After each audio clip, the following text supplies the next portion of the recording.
আয়াত 15 فَأَمَّا الْإِنسَانُ إِذَا مَا ابْتَلَاهُ رَبُّهُ فَأَكْرَمَهُ وَنَعَّمَهُ فَيَقُولُ رَبِّي أَكْرَمَنِ।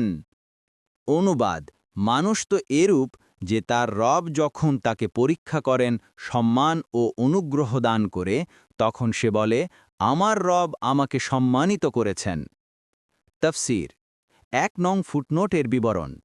আল্লাহ তাআলা যখন কাউকে জীবনোপকরণে সমৃদ্ধি ও স্বাচ্ছন্দ্য, ধন সম্পদ ও সুস্বাস্থ্য দান করেন, তখন শয়তান তাকে বিভিন্নভাবে ভ্রান্ত ধারণায় লিপ্ত করে।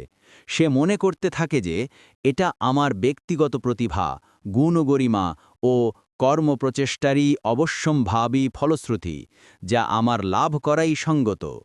আমি এর যোগ্য পাত্র। ইবনে কাসির, ফুথুল কাদির।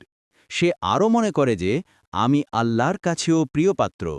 যদি প্রত্যাখ্যাত হতাম, তবে তিনি আমাকে এসব নেয়ামত দান করতেন না। এমনিভাবে কেউ অভাব, অনটন ও দারিদ্র্যের সম্মুখীন হলে একে আল্লাহর কাছে প্রত্যাখ্যাত হওয়ার দলিল মনে করে।